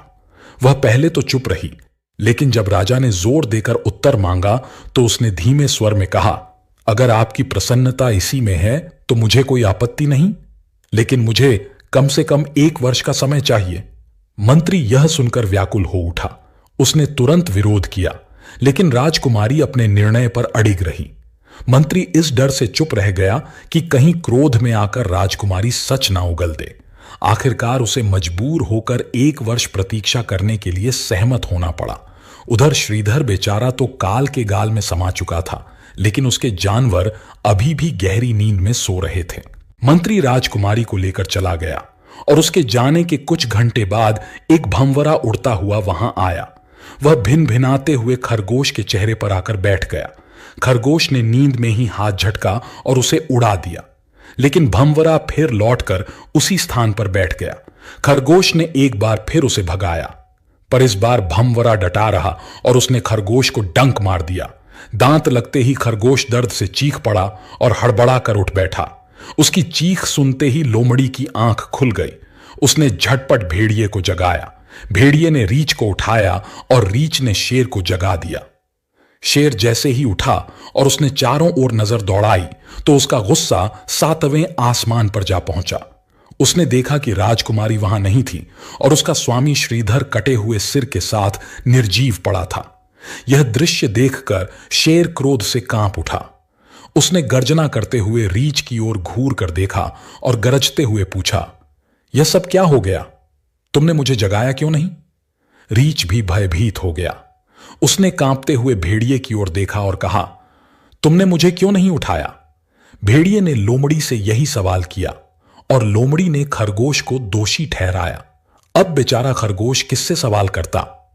सभी जानवरों ने अपनी नाराजगी उस पर उतारनी शुरू कर दी। शेर ने दहाड़ते हुए कहा, यह सब तुम्हारी लापरवाही के कारण हुआ है। अब इसकी सजा भी तुम्हें ही मिलेगी। सभी जानवरों ने आपस में सलाह की कि खरगोश को दंड दिया जाए। खरगोश घबराकर उनके पैरों में गिर पड़ा और कांपते स्वर में बोला, मुझे मत मारो। मैं एक ऐसी युक्ति बताता हूं जिससे हमारा स्वामी फिर से जीवित हो सकता है। सभी जानवरों ने आश्चर्य से उसकी ओर देखा। शेर ने गहरी आवाज में पूछा, कैसी युक्ति? खरगोश बोला, यहां से कुछ दूरी पर एक स्थान है जहां जीवन बूटी पाई जाती है। अगर किसी घायल व्यक्ति के घाव पर यह बूटी रख दी जाए तो वह तुरंत भर जाता है, और यदि किसी मृत व्यक्ति के कटे हुए अंगों को जोड़कर इस बूटी को लगाया जाए तो वह फिर से जीवित हो सकता है। शेर की आंखों में आशा की चमक जागी। उसने तुरंत पूछा, वह स्थान कितनी दूर है? खरगोश ने सिर झुकाकर कहा, लगभग 200 मील दूर। शेर ने अपने नुकीले दांत दिखाते हुए कहा, तुम्हारे पास 24 घंटे का समय है। इसके भीतर वह बूटी लेकर आओ, वरना अंजाम भुगतने के लिए तैयार रहो। यह सुनते ही खरगोश घबराया, लेकिन हिम्मत जुटाकर तुरंत वहां से रवाना हो गया। अभी 24 घंटे भी पूरे नहीं हुए थे कि खरगोश जीवनदायिनी बूटी का पौधा जड़ से उखाड़कर अपने मुंह में दबाकर वापस आ गया। सभी जानवरों की आंखों में उम्मीद की चमक थी। शेर ने बूटी खरगोश के हाथ से ली और रीछ की ओर देखते हुए बोला, तुम काफी समझदार लगते हो, इसलिए हमारे स्वामी के कटे हुए सिर को उनके शरीर से जोड़ो। मैं इसे मजबूती से पकड़कर रखूंगा। और हां खरगोश, तुम लोमड़ी के कंधे पर चढ़कर इस बूटी को घाव पर लगा देना। चारों जानवर अपने अपने काम में जुट गए। वे अपने स्वामी से बहुत प्रेम करते थे, इसलिए उन्होंने पूरी लगन से अपना कर्तव्य निभाया। जैसे ही खरगोश ने जीवनदायिनी बूटी श्रीधर के घाव पर लगाई, उसके शरीर में हलचल हुई। उसने धीरे से करवट ली और उसके हृदय की धड़कन फिर से चलने लगी। कुछ क्षणों के बाद श्रीधर ने एक गहरी सांस ली और अचानक चीखते हुए अपनी आंखें खोल दीं। अपने स्वामी को जीवित देखकर सभी जानवर खुशी से उछल पड़े। वे आनंदित होकर चारों ओर घूमने लगे। शेर ने आगे बढ़कर श्रीधर को सहारा दिया और धीरे से पूछा, स्वामी, आप कैसा महसूस कर रहे हैं? श्रीधर ने हौले से सिर हिलाया और अपने चारों वफादार साथियों को देखा। फिर गंभीर स्वर में पूछा, राजकुमारी जी कहां हैं? शेर ने बिना कोई बात छुपाए पूरी घटना कह सुनाई कि कैसे उनकी निष्ठा और प्रेम ने उसे दोबारा जीवन दिया, पर राजकुमारी के बारे में वह कुछ नहीं बता सके। श्रीधर को यह सुनकर गहरा दुख हुआ। उसने राजकुमारी के जाने का अफसोस किया और वहां ज्यादा देर रुकना उचित नहीं समझा। वह तुरंत अपने जानवरों के साथ उस दिशा में चल पड़ा जहां मंत्री राजकुमारी को ले गया था। जहां जहां श्रीधर जाता, लोग उसे मदारी समझकर उसके पीछे हो लेते। उसके जानवरों का अनूठा रूप देखकर लोग अचंभित हो जाते। शेर की गर्दन में हीरे की माला थी, रीछ के कानों में चमकते हुए कुंडल थे, भेड़िए के पैरों में चांदी के कड़े और लोमड़ी व खरगोश की उंगलियों में नगीने जड़ी अंगूठियां थीं। लोग यह सब देखकर अचरज में पड़ जाते और सोचते कि यह जरूर कोई मायावी व्यक्ति होगा। संयोग से पूरे 1 साल बाद श्रीधर घूमता फिरता उसी नगर में पहुंचा जहां उसने राजकुमारी को बचाया था। लेकिन इस बार नगर का दृश्य बिल्कुल बदला हुआ था। सारा नगर रोशनी से जगमगा रहा था, गलियां सजी हुई थीं और लोग हर्षोल्लास में मग्न थे। श्रीधर को यह देखकर हैरानी हुई। उसने सराय के मालिक से पूछा, आज से ठीक 1 साल पहले तुम्हारा नगर दुख में डूबा हुआ था। हर तरफ उदासी का माहौल था, लेकिन आज हर जगह उत्सव का माहौल है। यह क्या माजरा है? सराय वाले ने मुस्कुराते हुए उत्तर दिया, क्या तुम्हें नहीं पता? 1 साल पहले हमारे नगर पर एक भयानक संकट आया था, जब 7 सिरों वाले अजगर ने राजकुमारी को बंदी बना लिया था। लेकिन हमारी राजकुमारी को मंत्री ने अपनी वीरता से बचा लिया था। श्रीधर की आंखें आश्चर्य से फैल गईं। उसने बेचैनी से पूछा, और आज की यह रौनक किस खुशी में है? सराय वाले ने हंसते हुए कहा, आज राजकुमारी और मंत्री का विवाह हो रहा है। श्रीधर यह सब सुनकर शांत हो गया, लेकिन उसके मन में उथल पुथल मची हुई थी। अगले दिन उसने सराय के मालिक से कहा, मुझे राजा के महल जाना है। सराय वाले ने हैरानी से पूछा, क्या हुआ? सब ठीक तो है? श्रीधर ने गंभीरता से जवाब दिया, मैं राजकुमारी से विवाह करूंगा। सराय वाला यह सुनकर हंस पड़ा, क्या तुम पागल हो गए हो? राजकुमारी की शादी मंत्री से हो रही है। लेकिन श्रीधर ने बिना कुछ कहे अपनी पोटली खोली और एक रुमाल निकाला। उसमें अजगर के 7 कटे हुए जीव बंद थे। फिर उसने सराय वाले को पूरी घटना विस्तार से सुनाई, कैसे उसने अपनी जान पर खेलकर राजकुमारी को बचाया था। सराय वाला यह सब सुनकर अवाक रह गया। उसने धीरे से कहा, मैं तुम्हारी बातों पर पूरा विश्वास करता हूं, लेकिन राजकुमारी से तुम्हारी शादी होना नामुमकिन है। श्रीधर मुस्कुराया और बोला, अच्छा तो लगा लो शर्त। सराय वाले ने आंखें सक्करी करते हुए कहा, अगर तुम सच में यह कर दिखाओ तो मैं अपना यह बैग और मकान हारने को तैयार हूं। उसने बिना एक शब्द कहे अपनी थैली निकाली और उसे खोल कर दिखाया। उसमें 1000 सोने की मुद्राएं चमक रही थीं। यह बातें अभी सराय में ही चल रही थीं कि किसी ने जाकर महल में यह खबर दे दी। जब राजा को यह पता चला तो उसने तुरंत अपने सेवकों को श्रीधर को बुलाने के लिए भेजा। उसने श्रीधर के लिए शानदार पोशाक और एक शाही रथ सवारों के दस्ते के साथ भेज दिया। जब रथ सराय पहुंचा तो श्रीधर ने राजसी वस्त्र पहने और अपने जानवरों के साथ रथ में सवार होकर महल की ओर चल पड़ा। महल पहुंचने पर श्रीधर को सीधे दरबार में ले जाया गया। वहां का नजारा भव्य था। राजकुमारी और मंत्री पहले से ही विवाह के वस्त्रों में सजे बैठे थे। राजा ने श्रीधर को बुलाकर राजकुमारी और मंत्री के बीच बैठा दिया। मंत्री ने श्रीधर को पहचानने की कोशिश की, लेकिन वह असफल रहा। दरअसल जब उसने श्रीधर का सिर कटवाने का आदेश दिया था, तब उसने उसका चेहरा ठीक से देखा ही नहीं था।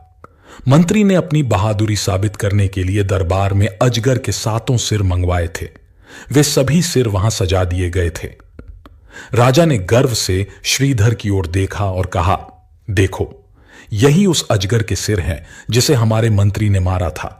उसी की वीरता के सम्मान में आज उसका विवाह राजकुमारी से हो रहा है। श्रीधर ने हल्की मुस्कान के साथ कहा, महाराज, क्या मुझे कुछ कहने की अनुमति मिलेगी? राजा ने सहमति में सिर हिलाया। श्रीधर ने दरबार की ओर देखते हुए कहा, यह 7 सिर तो यहां मौजूद हैं, लेकिन इनका मुंह खोलकर देखिए कि इनमें जीभें भी हैं या नहीं। श्रीधर की यह बात सुनते ही मंत्री का चेहरा पीला पड़ गया। उसने कभी अजगर का मुंह खोलने की हिम्मत नहीं की थी। वह घबराई हुई आवाज में बोला, अजगर की जीभ नहीं होती। यह सुनते ही दरबार में ठहाके गूंज उठे। श्रीधर ने अपने रुमाल को खोलकर उसमें रखी 7 जीभें सबके सामने रख दी। फिर एक एक करके अजगर के 7 सिरों के मुंह खोले और उनमें जीभें रख दी। अब दरबार में सन्नाटा छा गया। सभी अवाक थे। फिर श्रीधर ने वह खाली रुमाल राजकुमारी की ओर बढ़ाते हुए पूछा, क्या आप इस रुमाल को पहचानती हैं? राजकुमारी ने रुमाल को ध्यान से देखा और तुरंत कहा, हां, यह वही रुमाल है जो मैंने उसे दिया था, जिसने मुझे उस अजगर से बचाया था। श्रीधर ने मुस्कुराकर पूछा, और वह व्यक्ति कौन था? राजकुमारी ने बिना किसी संकोच के कहा, वह तुम थे। राजा और दरबार में बैठे सभी लोग यह सुनकर आश्चर्य में पड़ गए। राजा ने श्रीधर से पूछा, जब तुमने मेरी बेटी की जान बचाई थी तो तुमने सीधे मुझसे विवाह की इच्छा क्यों नहीं जताई? श्रीधर ने सिर झुकाकर कहा, महाराज, मैंने आपकी बेटी को बचाया जरूर था, लेकिन मेरी नीयत कुछ और थी। मैं आपकी सेवा में उपस्थित होना चाहता था, परंतु कुछ ऐसा हुआ जिससे मैं इस नगर से बहुत दूर चला गया। राजा ने उत्सुकता से पूछा, आखिर ऐसा क्या हुआ? श्रीधर ने गहरी सांस ली और कहने लगा, जिस दिन मैंने राजकुमारी को अजगर से बचाया, उसी रात महल के मंत्री ने मुझ पर घातक हमला करवाया। मुझे पकड़कर मार डालने का आदेश दिया गया, क्योंकि वह खुद राजकुमारी से विवाह करना चाहता था। मेरे साथ विश्वासघात हुआ, लेकिन मेरे वफादार जानवरों ने मुझे बचा लिया। मैं गंभीर रूप से घायल था, परंतु उनकी देखभाल और प्रेम ने मुझे फिर से जीवित कर दिया। मैं लंबी यात्रा पर निकल पड़ा और पूरे 1 वर्ष बाद इस नगर में वापस लौटा। राजकुमारी जो दरबार में बैठी थी, उठकर खड़ी हो गई। उसने सभा को संबोधित करते हुए कहा, यही कारण था कि मैंने आपसे 1 वर्ष का समय मांगा था। पिताजी, मेरा दिल कह रहा था कि इस दौरान सारी सच्चाई सामने आ जाएगी। राजा ने गंभीर स्वर में कहा, इस मामले की गहराई से जांच की जाएगी। उन्होंने तत्काल अपने सबसे अनुभवी 12 दरबारियों की एक समिति गठित की और मंत्री के अपराधों की जांच का आदेश दिया। कुछ ही दिनों में सत्य उजागर हो गया। मंत्री ने न केवल श्रीधर के साथ विश्वासघात किया था, बल्कि वर्षों से प्रजा पर भी अत्याचार कर रहा था। समिति ने सर्वसम्मति से मंत्री को मृत्यु दंड देने की सिफारिश की। जब यह निर्णय लिया गया तो नगर में उत्सव जैसा माहौल था। आम जनता, जो वर्षों से मंत्री के अत्याचारों से तंग आ चुकी थी, इस फैसले से बेहद खुश हुई। कुछ ही दिनों बाद राजकुमारी और श्रीधर का विवाह राजसी धूमधाम से संपन्न हुआ। नगर भर में आनंद और उल्लास था, लेकिन श्रीधर अपने पुराने दोस्तों को नहीं भूला। विवाह के बाद उसने सराय वाले को महल में बुलवाया। जब वह आया तो श्रीधर मुस्कुराकर बोला, तो भाई, अब क्या कहते हो? मैंने जो कहा था वह सच साबित हुआ ना? सराय वाला सिर झुकाकर बोला, हां बिल्कुल, अब मेरा बैग और मकान तुम्हारी संपत्ति है। श्रीधर हंसकर बोला, शर्त के अनुसार न्याय यही कहता है, लेकिन दया कुछ और कहती है। अपने बैग और मकान की रक्षा करो। और हां, वह 1000 स्वर्ण मुद्राएं भी अब तुम्हारी ही हैं। अब श्रीधर और राजकुमारी खुशी खुशी जीवन बिताने लगे। लेकिन श्रीधर अपने पुराने शौक, शिकार और अपने प्रिय जानवरों को नहीं भूला था। एक दिन उसने सुना कि एक सघन जंगल के बारे में अजीब अजीब कहानियां प्रचलित हैं। लोग कहते थे कि इस जंगल में जो भी शिकारी जाता है वह कभी लौट कर नहीं आता। श्रीधर ने मुस्कुराकर कहा, जब तक मैं इस जंगल को पार न कर लूं, मुझे चैन नहीं आएगा। श्रीधर के साथियों ने उसे बहुत समझाया कि वह जंगल में अकेले न जाए, लेकिन उसके मन में एक अजीब जिज्ञासा थी। एक दिन सुबह के समय उसने अपने 5 वफादार जानवरों को साथ लिया और घने जंगल की ओर निकल पड़ा। कुछ ही दूर जाने पर उसने एक हिरनी देखी जो बिल्कुल सफेद थी, जैसे रुई के फाहे से बनी हो। वह हिरनी बड़ी फुर्ती से भाग रही थी। श्रीधर ने तुरंत अपना घोड़ा दौड़ाया और हिरनी का पीछा करने लगा। उसके जानवर भी उसके पीछे पीछे दौड़ पड़े। हिरनी बहुत तेज थी और श्रीधर उसे पकड़ने के लिए लगातार घोड़ा दौड़ाता रहा।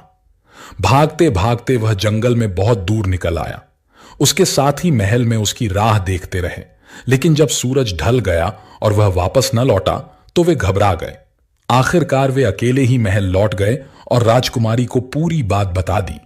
राजकुमारी ने जैसे ही सुना कि श्रीधर लापता हो गया है, वह घबराकर बेहोश हो गई। महल में हड़कंप मच गया।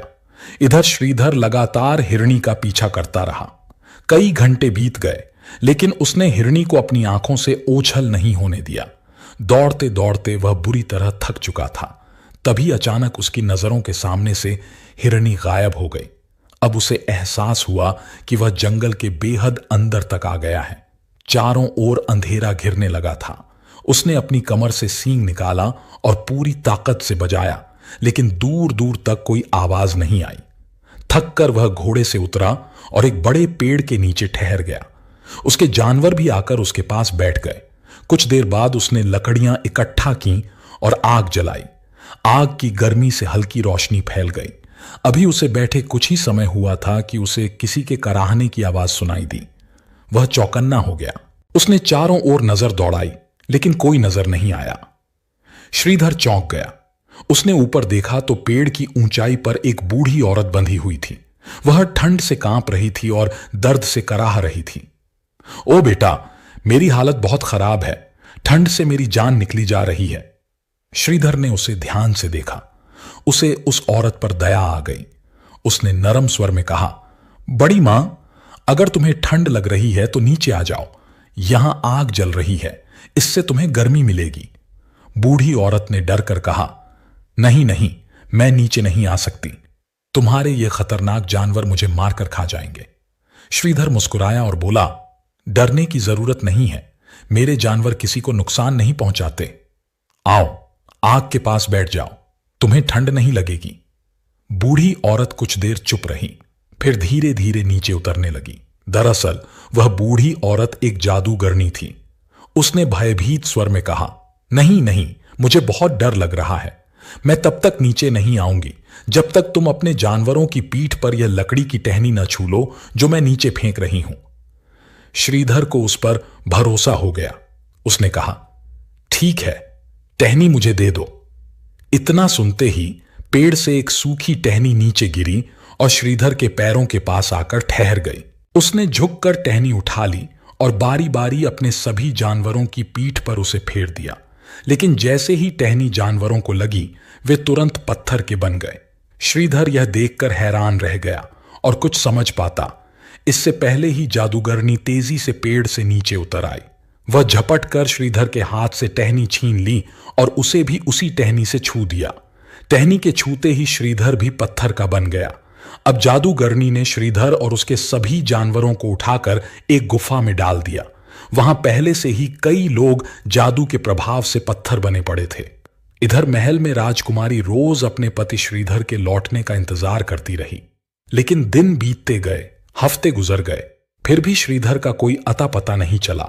धीरे धीरे राजकुमारी की उम्मीद टूटने लगी और वह उदास रहने लगी। उसका मन हर समय चिंता में डूबा रहता।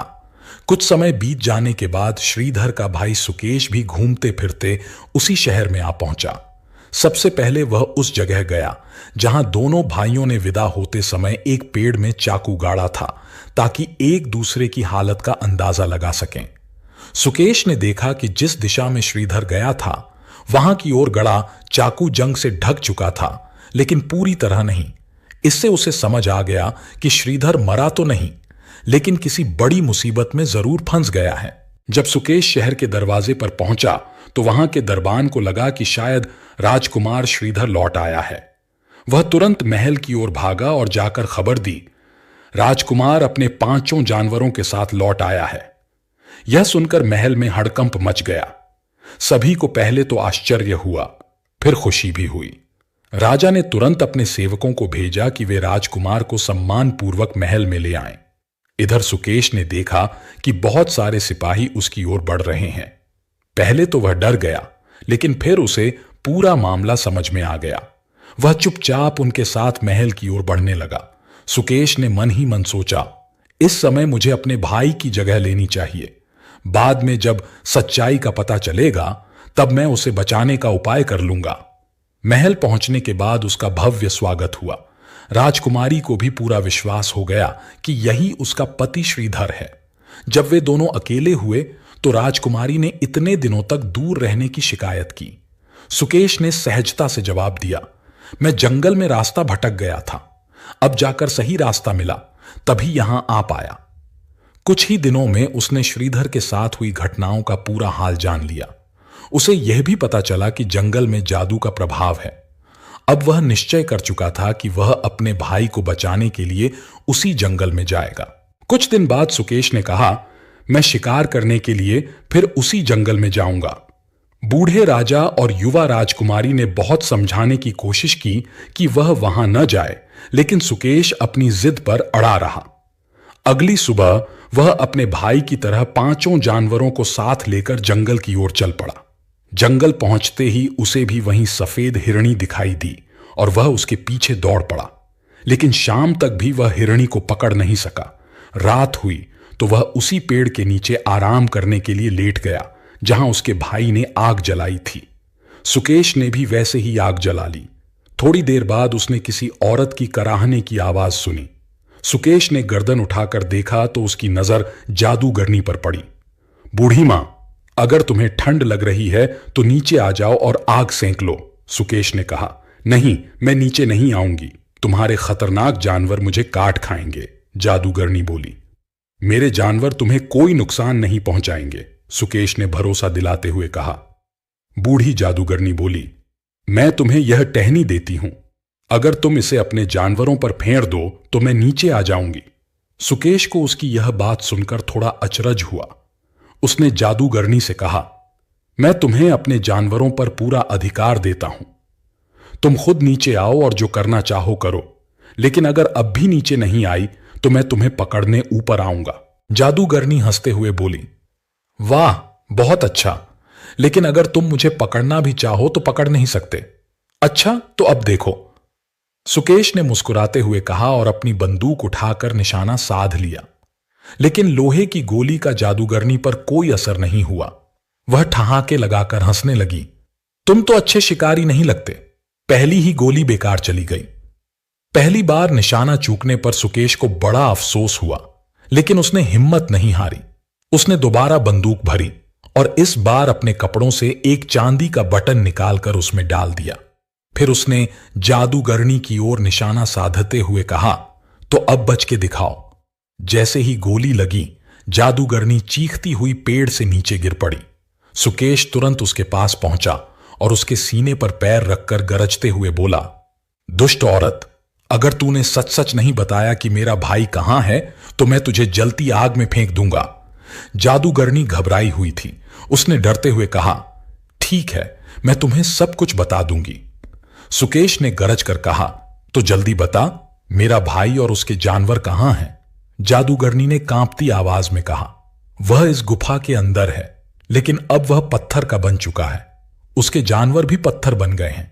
यह सुनकर सुकेश का गुस्सा और बढ़ गया। उसने जादूगरनी को बालों से पकड़कर घसीटा और गुफा के द्वार तक ले गया। वहां पहुंचकर उसने आदेश दिया, अब सिर्फ मेरे भाई को नहीं बल्कि उन सभी लोगों को अपने जादू से फिर से जीवित करो जिन्हें तुमने पत्थर बना दिया है। अब जादूगरनी के पास कोई और रास्ता नहीं था। वह जानती थी कि यदि उसने इनकार किया तो उसका अंत निश्चित है। उसने एक जादुई टहनी उठाई और पत्थर बने सभी जीवों को छूना शुरू किया। जैसे ही उसने श्रीधर को छुआ, वह धीरे धीरे फिर से इंसान में बदलने लगा। उसके जानवर भी एक एक कर अपनी असली अवस्था में आ गए। लेकिन यह सिर्फ श्रीधर और उसके जानवरों तक सीमित नहीं था। जंगल में और भी कई लोग थे जिन्हें इस जादूगरनी ने पत्थर बना दिया था। वे सब भी धीरे धीरे जीवित हो गए। चारों तरफ खुशी की लहर दौड़ गई। सभी लोग अपने जीवनदाता सुकेश का आभार व्यक्त करने लगे। जैसे ही सुकेश और श्रीधर की नजरें मिलीं, दोनों भाई एक दूसरे को पहचान गए। उनकी आंखों में खुशी के आंसू थे।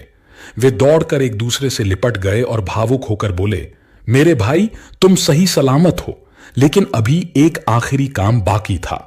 दोनों भाइयों ने जादूगरनी को पकड़ा और सोचा कि इसे जीवित छोड़ना उचित नहीं होगा, नहीं तो यह फिर से किसी और के साथ यही क्रूरता करेगी। उन्होंने उसे जलती आग में फेंक दिया। जादूगरनी की चीखों के साथ ही जादुई जंगल धुएं में बदलकर गायब होने लगा। वे सब वहां से चल दिए और दूसरे दिन जब वे खड़े थे, वहां से राजा का महल साफ नजर आ रहा था। दोनों भाई मुस्कुराए और बोले, अब हमें साथ साथ महल में चलना चाहिए। रास्ते में श्रीधर ने अपने भाई से कहा, भाई, अब मैं सिर्फ एक आम इंसान नहीं हूं बल्कि राजा का दामाद भी हूं। उन्होंने मुझे अपने राज्य के एक बड़े हिस्से का शासक बना दिया है। यह सुनकर सुकेश हंस पड़ा और बोला, मेरे साथ भी एक अजीब बात हुई। जब मैं उस शहर में पहुंचा तो लोगों ने मुझे तुम्हारी तरह समझा और मेरा भी राजसी स्वागत किया। श्रीधर हंसते हुए बोला, भाई, हम दोनों बिल्कुल एक जैसे दिखते हैं, इसीलिए लोग हमें पहचान नहीं पाते। चलो, मजा तब आएगा जब हम दोनों अलग अलग रास्तों से शहर में प्रवेश करें। सुकेश को यह सुझाव बहुत पसंद आया। दोनों भाई अलग अलग दरवाजों से शहर में घुसे।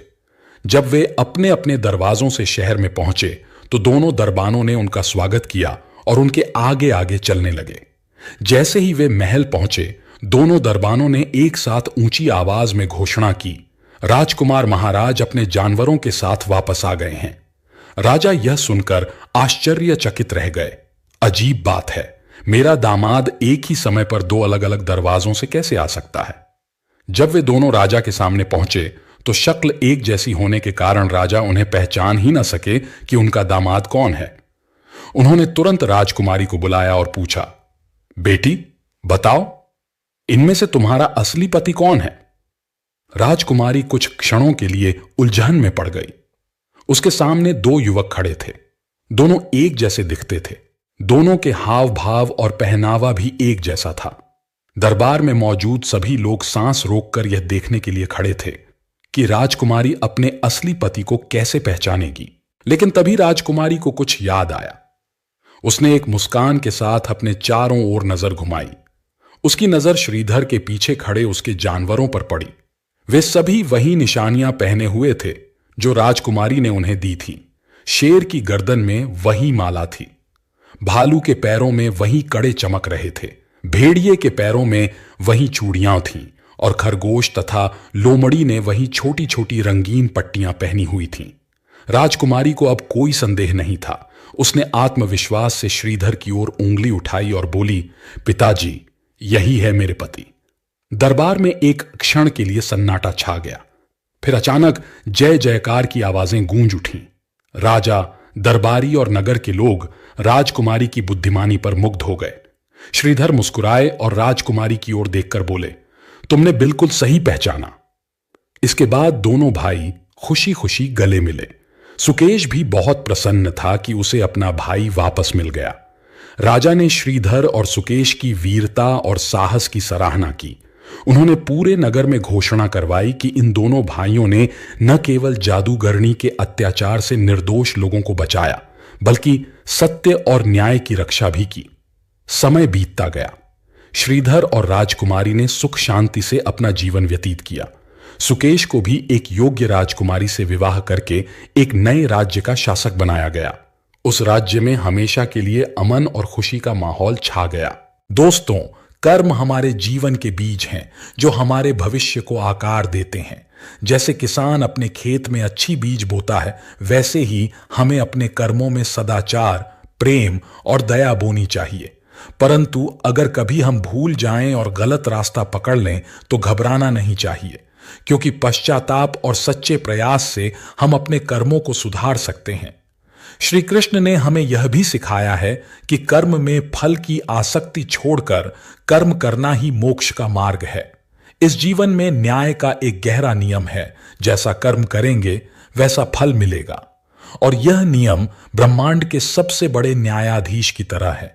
इसलिए हम सबका कर्तव्य है कि हम अपने कर्मों के प्रति जागरूक और संवेदनशील रहें।